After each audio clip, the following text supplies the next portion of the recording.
want to welcome each and every one of you. I want to welcome you, those that are here in our Olive Tree Teaching Center, Albuquerque, New Mexico, and those of you that are coming in through our Torah Unleashed YouTube channel and Facebook or any other platforms that you're watching us on.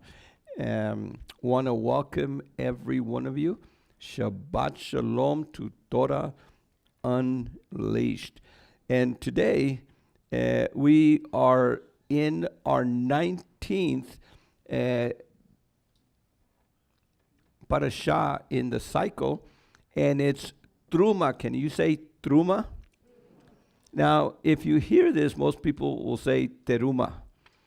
But notice that the Tav, for those of you that are Hebrew students, notice that the Tav there, the first letter, has what's called a Shva underneath. Those two little dots, those are like a fast E.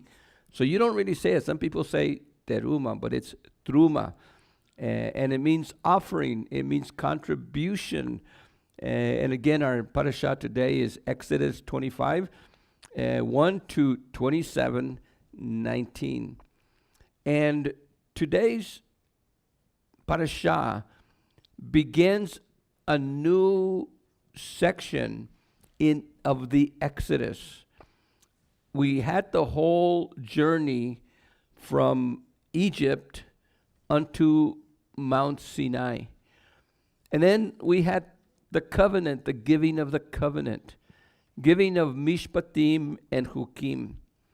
Well, now begins another section, and pretty much the last section as they are in in Mount Sinai. And this is the building of the tabernacle and all the furnishings of the tabernacle and of the priesthood, the selection of the priesthood, the garments.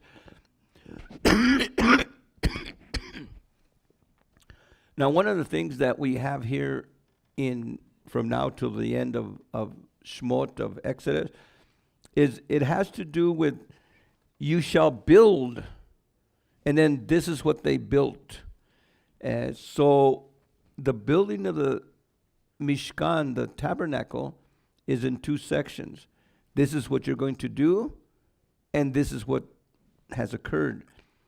Now, in both of those, and for the next couple of parashot, of divisions, we're going to be talking not just about the tabernacle, but the meaning of the tabernacle from a messianic perspective. Because the tabernacle is not just a tent. It's not just something where Adonai dwells, but it has to do with Messiah Yeshua. The tabernacle is all about Messiah. And for the next several weeks, we're going to be talking about Messiah. And here's a picture of Truma, of Moses telling the people, as we read it there, Yahweh spoke to Moses and he said, tell the sons of Israel to set aside contributions for me. And from gold and silver and precious stones, leather, acacia wood, all kinds of different contributions for the building of the tabernacle and of the clothing for the priesthood. Now, this is Ari the lion. Ari the lion says hello. In fact, Ari the lion is saying hello to my grandkids, to Lior and Cairo and Liberty and Benjamin in South Dakota, and my granddaughters Senny and Dolly and Prelim, which are sick today. They weren't able to make it. So Ari the lion says hello, and to all the children that are listening to this teaching. And we are going to introduce Ari the lion. And I'm making some little booklets And Ari the lion teaches Hebrew. Ari the lion teaches about Passover. Ari the lion teaches about the Sabbath. So I'm making little booklets like that we could give to our kids. So everybody just wave to Ari the lion. He's waving at you guys. Thank you, thank you. And everyone, my grandkids, Ari the lion says, Shabbat Shalom. Okay. Our parasha today is about contributions. Contributions for the sanctuary. It introduces the tabernacle and the furnishings, which the main furnishing is the ark, the table of showbread, or the table of the presence, the lampstand, the tabernacle fabrics and hangings, the framework, the veil, the altar of Holocaust, the court. And again, this parasha is divided this week, and next week finishes off contributions. But it's the building of the tabernacle. Tell the sons of Israel to set aside for me a truma, a contribution, an offering. From every man you will accept whose heart prompts him to give a contribution. This is not a tithe. A tithe is giving Adonai 10%. By the way, the tithe was not begun by Moses. It's not a mishpat. It's not a huk. The original tithing was given from the heart. Remember when Abraham, our father, gives 10% to Melchizedek. He didn't have to give him 10%. Where did he get that from? Where did Abraham get that from?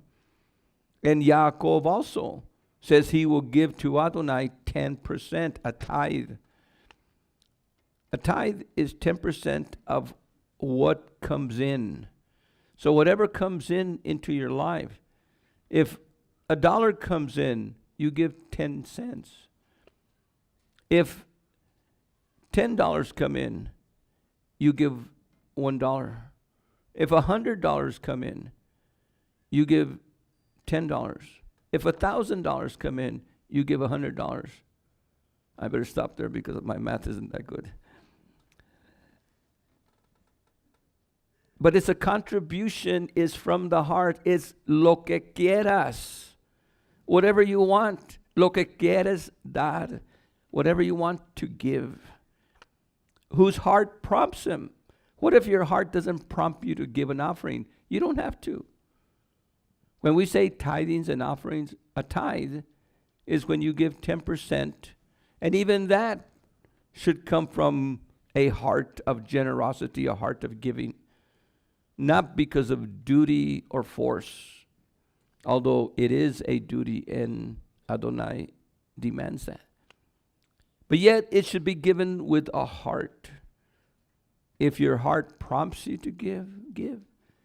If your heart does not prompt you to give, they didn't have to give.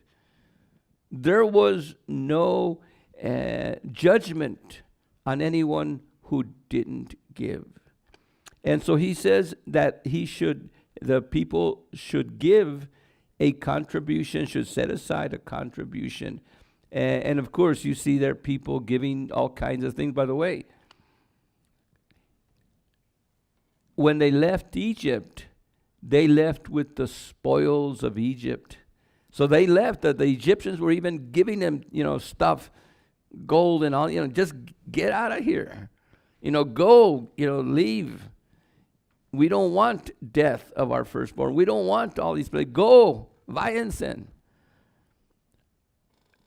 And they gave them their bracelets, their rings, and they gave them all kinds of stuff. And you see all the pile of things here. Next week, we're going to see where Moses finally says, stop, you're giving too much.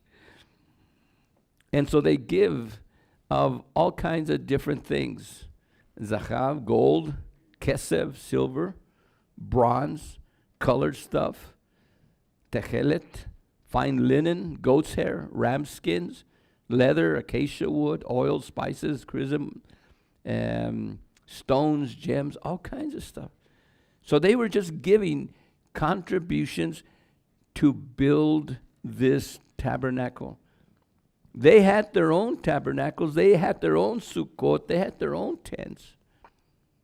But Adonai now is giving, the people now are giving to Adonai for his place, for his sanctuary, that he could have a sanctuary, a place of dwelling, a place where his presence, and this would be the presence of Yahweh in the pre-incarnate Yeshua.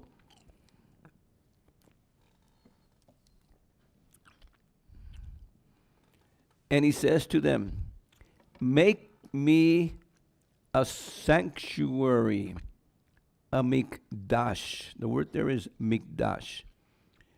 So that I can dwell, shachan, among them. You will make it all according to the pattern for the dwelling place, the Mishkan, and the design for its furnishings, which I shall now show you. This mikdash, this sanctuary, this holy place, so that I could dwell in a holy place. Now, again, we're going to see later on where Stephen said, is there a place where Adonai dwells? He can't dwell in something made of man. But over here, Adonai says, make me this tabernacle, this Mishkan, so that I could dwell among them. Think of it. Our Elohim was a tent dweller for these 40 years, so that I could dwell among, and again, you're already seeing the picture. Our bodies are the Mishkan, the Mikdash of Adonai. Every one of our bodies is a sanctuary, and he dwells inside of us. That is just a picture. Every one of us, and we as a body, as a congregation, he dwells within us. But think of it, if he dwells with me, and he dwells with each and every one of you, then together he's dwelling among us here in this congregation. But not only in this congregation, but think of it, with the whole body of Messiah throughout the world. He dwells with us. Every believer, the body of Messiah is his mikdash. Every congregation is his mikdash. Every one of us is his mikdash. He dwells with us. So, of course, the word mikdash is the holy place. Shachan, to dwell. Mishkan, the dwelling place. So these are three words that are going to be very important in our study on the tabernacle. And they shall make for me a mikdash, and I shall shachan among them. You know the word Emmanuel? Emmanuel means Elohim with us. And that has always been one of the key aspects of relationship between Adonai and mankind. Think of it. He fashioned Adam, and he fashioned Eve from Adam. And they were in the garden. And it says there that Adonai came in the cool of the day. And he walked with Adam in the cool of the day. when he was doing that, that's Immanuel. That's Elohim with me. Adam could say, with us, Elohim with us, Adam and Eve could say. Adonai dwelt in the garden with Adam and Eve until sin came in, and then there was a separation. When sin came in, all of a sudden, they were kicked out of the dwelling place of the original Mishkan, the garden. And they were kicked out. And Adonai even stationed 2 beings, spiritual beings, to guard so that they will not go in. The gate was closed because sin can't enter into the dwelling place of Adonai. Sin can't come in to where Adonai's holiness is. And so if you do come in, you die. Adonai has a way of coming in, and that way of coming in will always be with blood, with covering. And of course, Adonai killed an animal, a lamb, to clothe Adam and Eve with, clothe their guilt and shame. The Hebrew word shakan or shachan, to dwell, is the root of mishkan. In the Gospel of John 1:14, in the beginning was the Word was with Elohim, and the Word was Elohim. And the Word became flesh and dwelt among us, tabernacled among us. So in Yeshua, we have Adonai tabernacling with us. Yeshua's body was a tabernacle of the eternal walking among us. The invisible in the visible. The omnipresent. Omnipresent means he's everywhere. Throughout eternity. In this created order.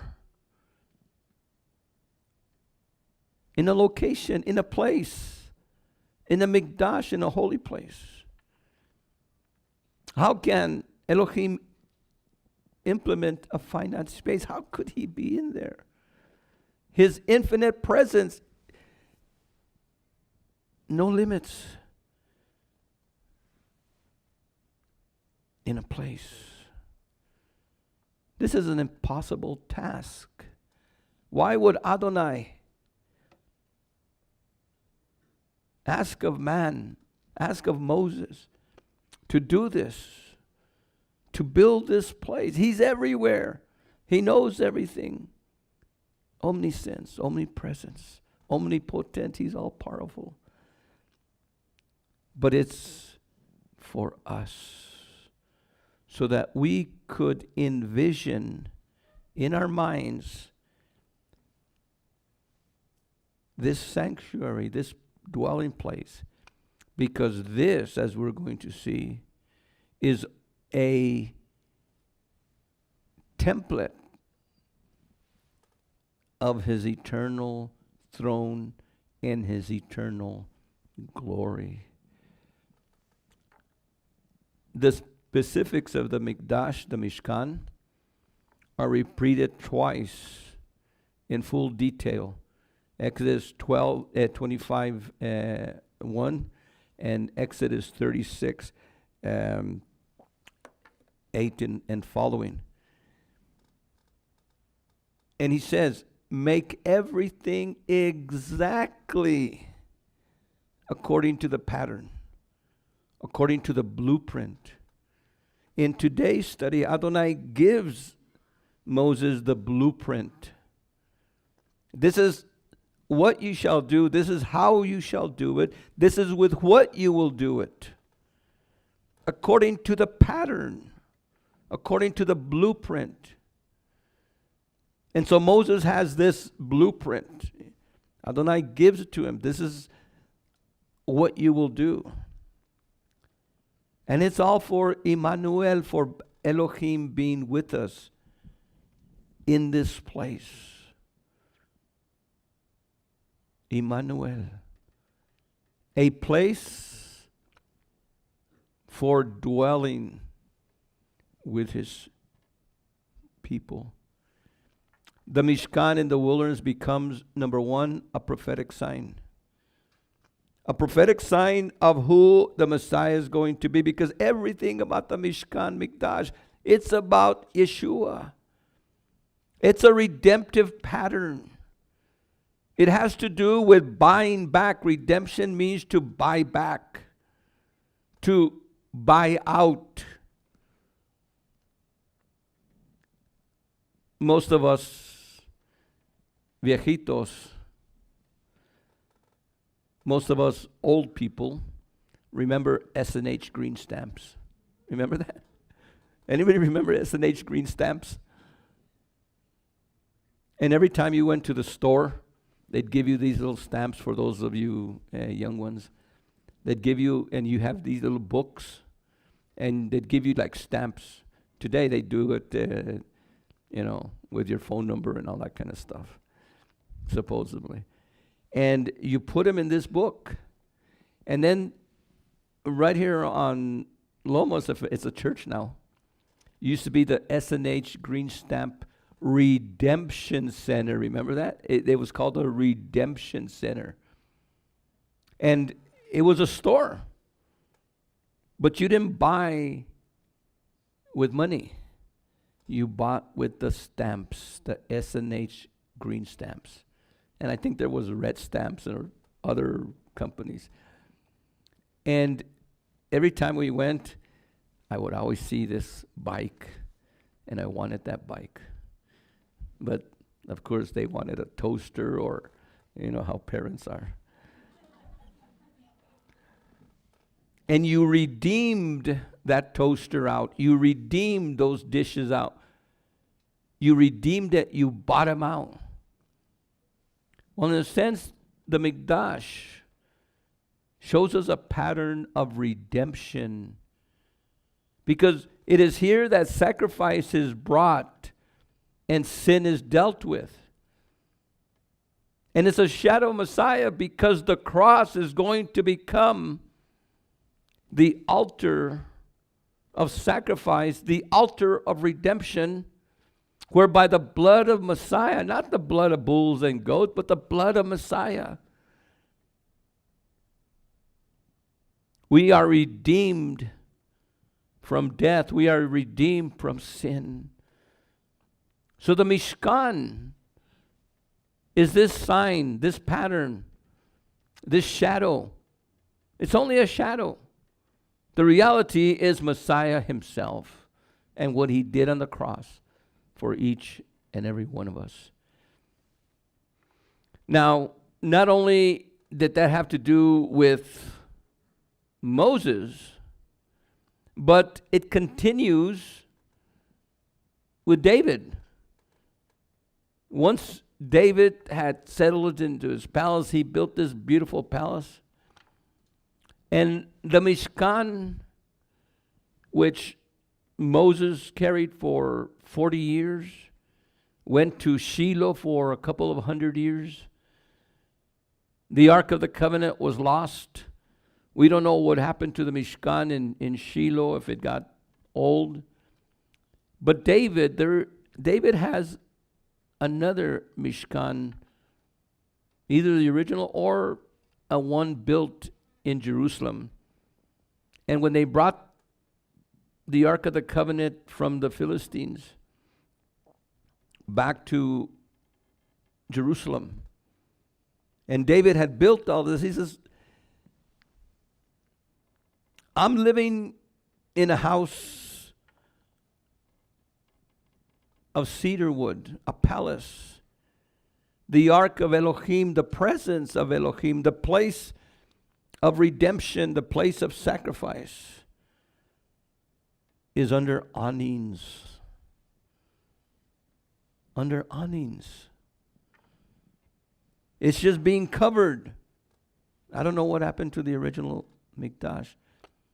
So David says, I am going to build Adonai a house. Chabait, the house. And he starts asking Adonai, and actually Adonai gives David the plans. As he gave Moses the plans, Adonai gives David the plans.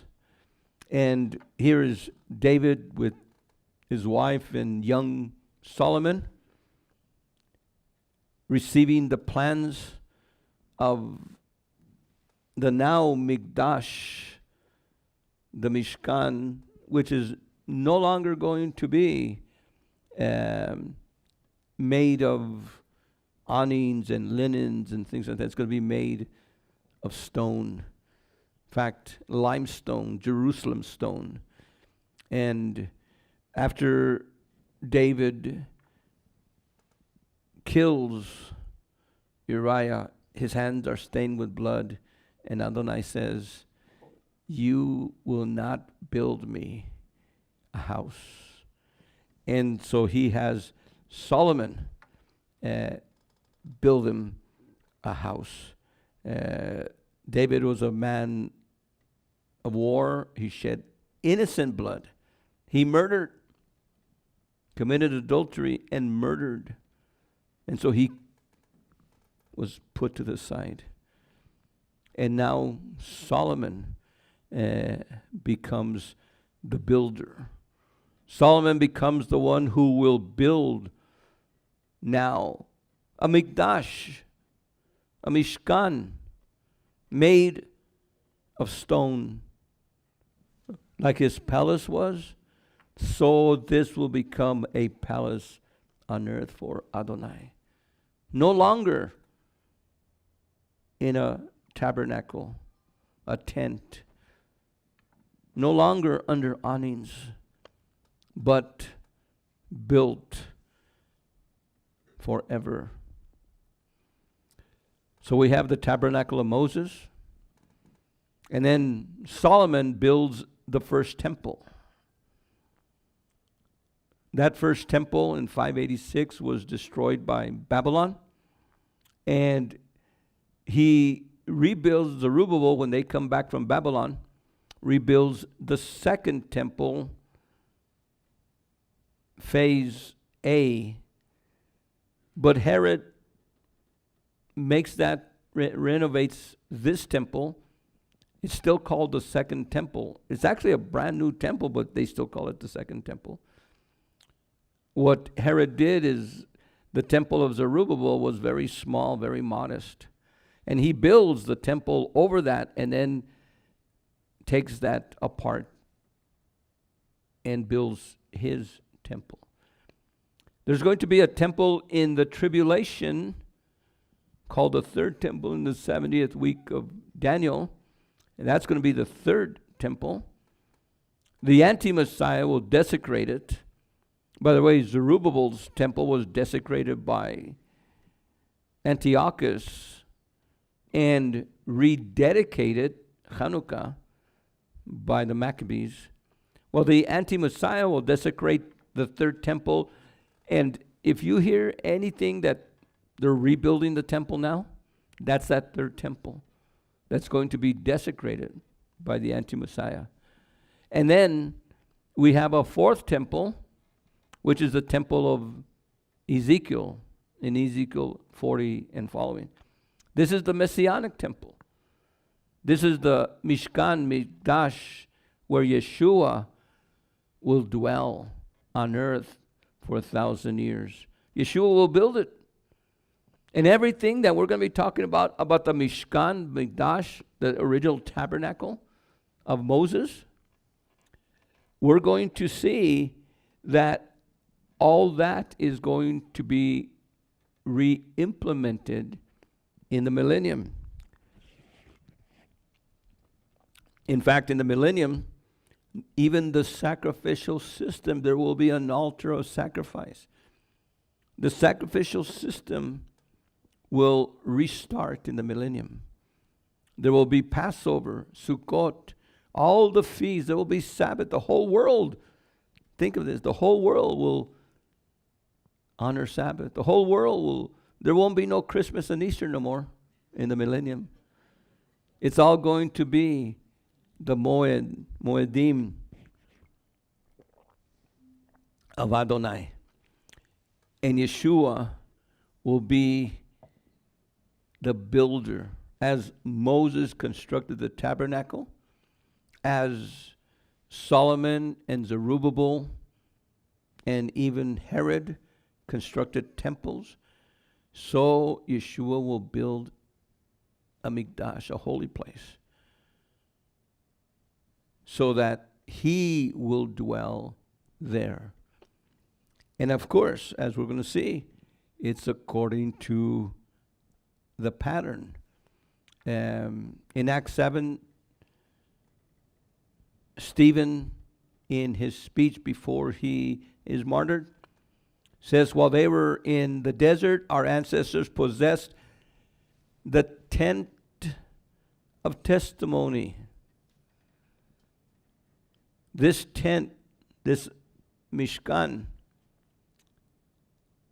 Ochel Moed in Hebrew, that had been constructed according to the instructions, according to the pattern that Elohim gave Moses. Moses didn't make this.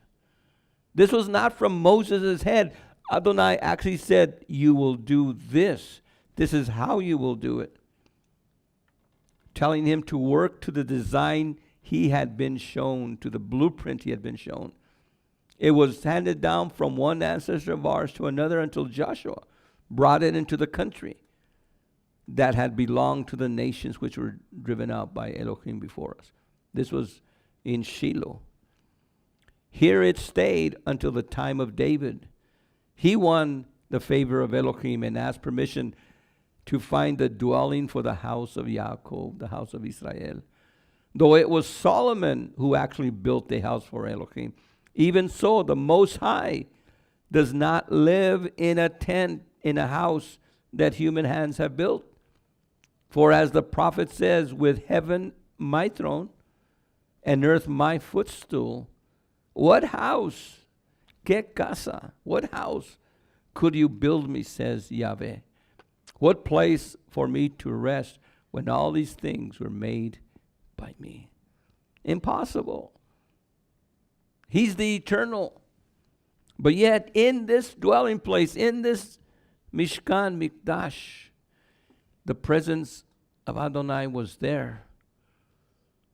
His Ruach was there. His glory, His Kavod was there. And again, as a cloud and as a pillar of fire emanating from the holy place, He dwelt with us all this time. Hebrews 8:5. Though these maintain, talking about the priesthood, the Levitical priesthood, though this maintain the service only of a model or a reflection of the heavenly realities. This tells us a lot about what the Mishkan Mikdash is. That's why he has to build it according to the pattern. We have a model back there, a Lego model that one of you made of Herod's temple, made out of Legos.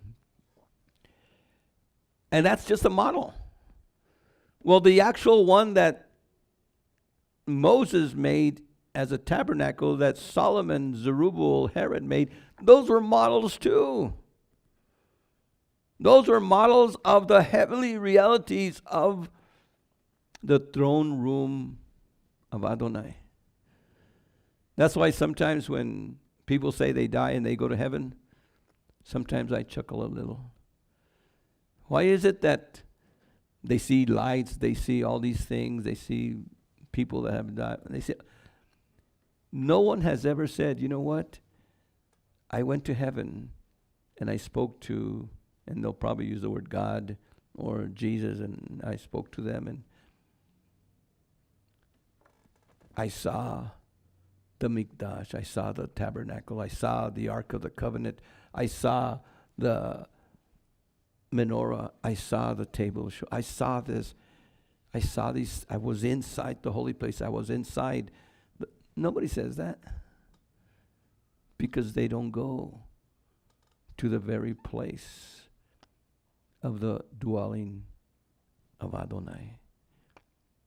These models, these buildings, this tabernacle, these are only models. These are reflections. These are shadows of the heavenly realities. Just as Moses, when he had the Mikdash to build, was warned by Elohim. He said, see that you work to the pattern that was shown to you on the mountain. Do it according to the blueprint. If you have a blueprint and you give it to the builder, and the builder, you say you want a living room of these dimensions with a fireplace, with the window here, with this here. I want, my bedroom this way. I want the kitchen like this. And then all of a sudden the builder builds lo que quiere, builds whatever he wants. You're going to be pretty upset. You might want to sue him. Well, Moses was told, build it according exactly, because this is just a model of what's in heaven. Only the copies of heavenly things are purified in this way. Talking about purifying the altar, purifying the instruments, purifying everything. Everything is purified. But it's only copies. The heavenly things themselves have to be purified by a higher sort of sacrifice than what is done by the Levitical priests. It is not as though Messiah had entered a man-made Mikdash, which was merely a model of the real one. He entered heaven itself, so that he now appears in the presence of Elohim on our behalf. This happened after the resurrection. Between meeting with Mary Magdalene and meeting with the apostles, in between those two times, he says to Mary, do not touch me. When she went to grab, do not touch me, for I haven't yet ascended to the Father. But then with the disciples, the apostles, later that night, he says, touch me. See that I am not a ghost. Put your fingers in my hands. Put your hand on my side. He went to heaven itself, presented his blood as the atoning sacrifice for all mankind for all time, not by the blood of bulls and goats, by the blood of the eternal covenant sacrifice once and for all. Once and for all. Yeshua appeared in the presence of Elohim, alive. By the way, I guess the one who made the movie about the death of Yeshua is making a new movie about the resurrection. And as I was just passing by and seeing what they were talking about, the new movie, boy, again, another Jesus movie that is not biblical. Right away they talk about Yeshua dying and going for 3 days into hell and then coming out, going into the underworld and then resurrecting. No, that's not biblical. Yeshua died, and remember, the moment you die, you are resurrected. So Yeshua died. And in time, yes, it was 3 days and 3 nights.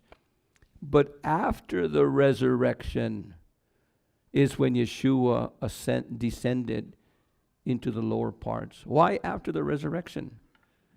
Because now he is alive, and now he has the keys of sin and death. And he led, according to the word, captivity captive. And so Yeshua, now resurrected, goes into the presence of Adonai, into the heavenly sanctuary, the heavenly mikdash, the throne room of Adonai, where right now he's sitting at the right hand of majesty. Then the mikdash of Elohim in heaven opened. Look at this. And the Ark of the Covenant could be seen inside it. Yochanan, John, the Revelator, is given a glimpse of heaven. It opens. There's the Ark of the Covenant in the heavenly mikdash. What these are patterns, what Moses is patterned, is now real, and it is in the presence of Adonai. After this, in my vision, the mikdash, the tent of the testimony, opened in heaven. The Ohel Moed opens in heaven. It's always been there. Moses was given a pattern, a blueprint of that one to build here on earth, so that finite man could in a little way comprehend the infinite Elohim. Which is still hard. It was hard for them. And think of this. Yeshua prophesied that the temple would be destroyed. There is no temple in Jerusalem today. Yeshua prophesied that to the woman at the well. She says, you Jews say it is Jerusalem. We say it is here. And Yeshua says, the time is coming when neither in Jerusalem or here we will worship it. For Elohim is spirit, and we need to worship him how? In spirit and in truth. True worship is according to the spirit and according to truth. And of course, what is truth? And it's answered, your word is truth. So according to spirit and word, according to word and spirit, remember, always remember that. Everything is always according to the word, by the spirit, in the spirit, through the word. And so heaven opens, and the mikdash, the mishkan, the eternal one, the real one, the place where the actual presence of Adonai is in eternity, was seen by John. So the copies on earth, and think of it, our body is just a copy. Our temple here is just a copy. Because just like the tabernacle of Moses faded and got old, and no one knows what happened to it. The temples could be destroyed. They were demolished. They were set on fire and turned. In fact, limestone. What the Romans did and what they did is they got pitch, they got tar, and they put it at the bottom of the temple, made of stone, made of blocks, big blocks, like the ones in the Western Wall. And they lit it on fire. They lit it on fire. And the fire was so hot that the stones, because they're limestone, the stones became like lime, dust, powdery. And what happened is when the bottom broke, when the bottom disintegrated, the building just came down upon itself. And the temple, and with the heat of the fire, the gold around the temple melted. And guess what the Romans did? They took it with them. But they can't do that to the heavenly one. Do you not know that you are the Mishkan of Elohim? And the Spirit of Elohim, Shachan, dwells in you? Think of this. Every one of us is a Mishkan.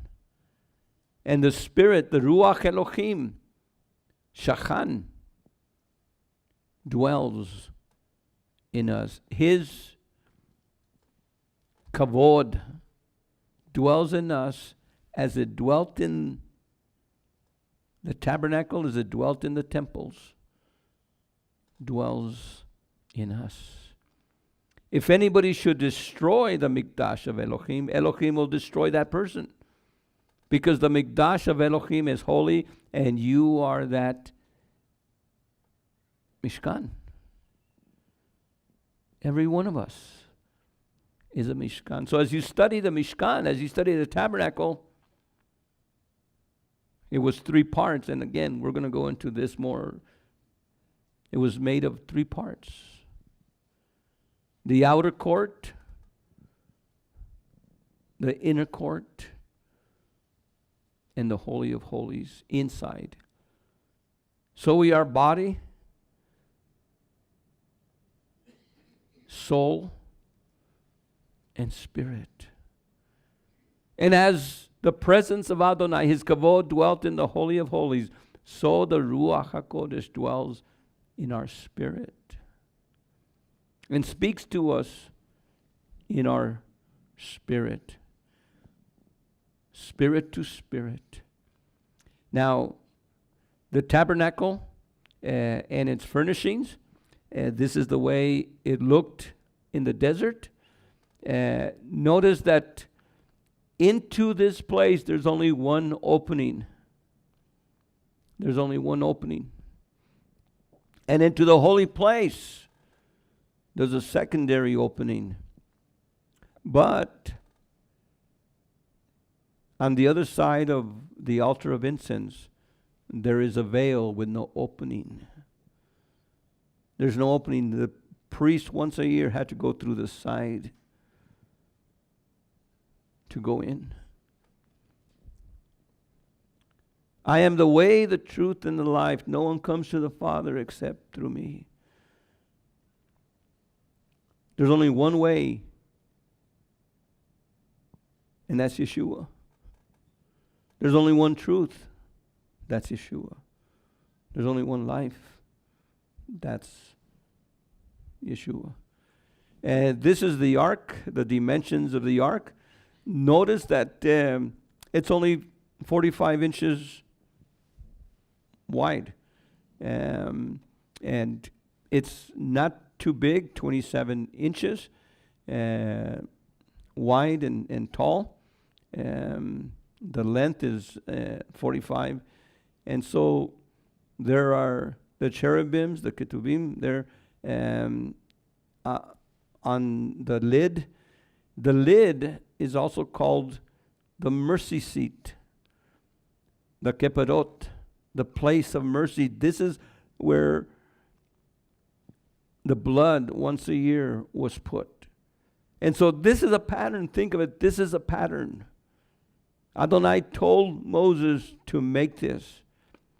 And by the way, it's made of wood. Wood doesn't last a long time. It's not forever. But it was covered with gold, which doesn't get destroyed. Here we see the earthly and the divine in the place of mercy, just like us. We are earthly. Paul says that he's going to transfigure this wretched body of ours into copies of his body. And as every day we grow older, we see how more wretched it is. You know, that arm doesn't want to do what it used to do. And so it's important for us to see that. And again, we could go through every part of, and it'll take, in fact, there's people that this is all they study. Joseph Good has made a lifetime study of the temple and all these things. And it's fascinating. We could spend a whole lifetime just studying about the tabernacle. Books have been written. There was a table of showbread with these unleavened cakes or unleavened breads. My mom would make these breads like this, thick, and she called them pan huevon, lazy bread. And every time I see the table of showbread, it reminds me of the bread she would make, the unleavened cakes she would make in a iron pan. And there was 12 of them for the 12 tribes, and they would be exchanged every Sabbath. Now this is called the table for the showbread. The word showbread isn't the good Hebrew translation. It's el pan de la cara, the bread of the face, or the bread in front of Adonai's face. It's bread that's presented to Adonai, again, as an offering unto him. Of course, he doesn't, it's not like the pagans that they would offer all these things to the gods. The priest would eat them and say, oh, the gods ate them. These would be exchanged. And the priest would eat the bread at the end of the week, by the way, week-old bread. Also, the lampstand. Here's what probably it looked like originally. And notice that it's only a lampstand. On top of each stand, there was an individual lamp that was put on and off. And the light showed light to the front. And there was this little knobs and pomegranates. And here's the one in Jerusalem. This is the one that they say is going to be used for the third temple. And it was made of beaten gold. Everything was made of wood and gold. The lampstand was pure beaten gold. And it would be the light in the holy place. As Yeshua is the light of the world, so the lampstand is just a model. These are models. The realities are in heaven, and the realities are about Yeshua. This is the way the tabernacle looked. Of course, here's the Holy of Holies with the Ark of the Covenant. And this curtain went all the way across. Here's the altar of incense, the menorah, the table of showbread. This is the way the holy place was.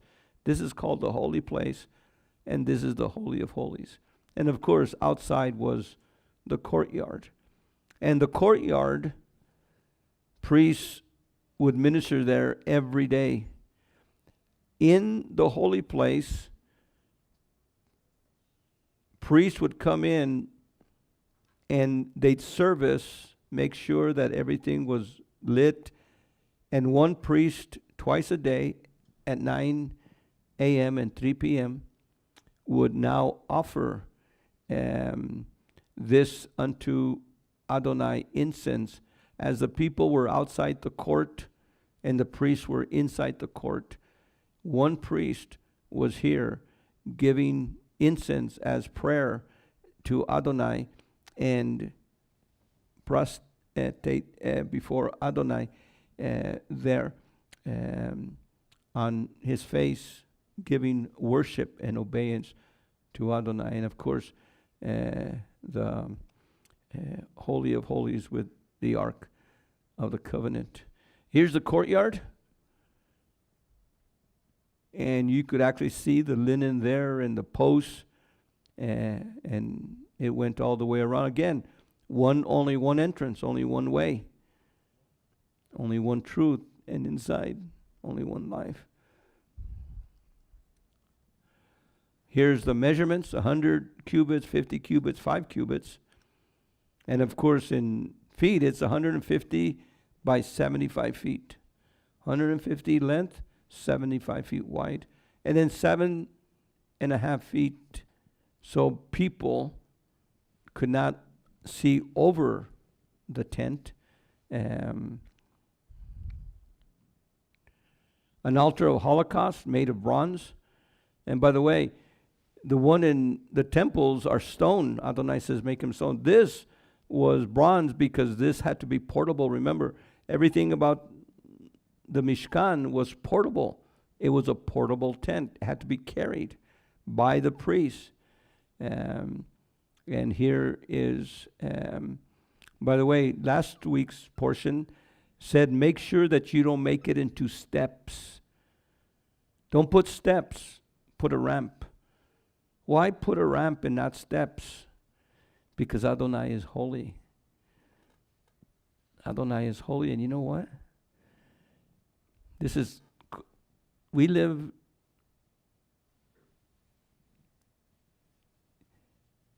in a Hawaii type spirit where, we're very casual. Everybody's casual. Flip-flops and Bermudas and stuff like that. Interesting that the priest wore a garment, and the garments were down, dragging on the floor. On the floor. Why? They couldn't wear sandals either. And their feet were bare, and the robe was to the floor length. Because Adonai says, I don't want steps. Because when you take a step, if you're wearing a dress, ladies, and you take a step, your ankle shows. Adonai says, I don't even want to see no part of your flesh. Can you imagine that? Coming into the presence of Adonai. Now, of course, people are going to say, well, that was then, and that was for the priest. Doesn't apply to me. But Adonai says, I don't want to see flesh. So make a ramp. Don't make steps. And so when the priest would, if there was steps, his ankle would show. Adonai says, no. Interesting. The veil, of course, it was on the north side and south side. It was always facing east, facing towards the garden. It was constructed out of wood, and there was crossbars.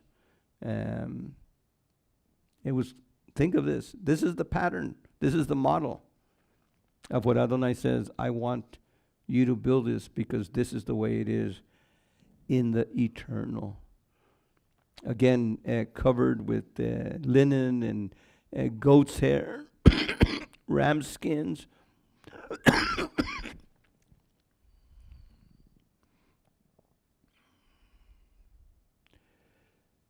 Let's go ahead and stand. Father, we thank you for the opportunity that we have to be here in this place, Father. The opportunity that we have to study about your tabernacle. The opportunity to see Yeshua in the tabernacle. And for the next several weeks as we explore, as we open up, Father, you're going to bless our hearts. Ayir Yahweh panav elecha v'yichunecha. Asa Yahweh panav elecha v'yasem lecha shalom. May Yahweh bless you and keep you. May Yahweh make his face shine upon you, be gracious unto you. May Yahweh lift up the light of his countenance upon you and give you his peace. Shalom, shalom. Shalom, shalom. Welcome to Olive Tree Fellowship and Torah Unleashed Ministries. Thank you for joining us on our channel. If you have enjoyed this teaching and would like to see more, please like and subscribe to our YouTube channel. Don't forget to click the notification bell so that you can be notified when we have new videos. If you would like to support Olive Tree Fellowship and Torah Unleashed Ministries, please visit us at olivetreefellowship.com or torahunleashed.org. We thank you for your past support and hope to continue with you. Shalom, shalom. Have a good day. Shalom, shalom y bienvenidos a Olive Tree y a la Torah Desatada. Les doy gracias a ustedes y a Adonai por su apoyo que nos han dado aquí. Y si quieren continuar a hacer una donación, pueden ir aquí en torahunleashed.org o en olivetreefellowship.com y ahí pueden dar una donación. Su apoyo, su ayuda es importante en estos días. Shalom, shalom.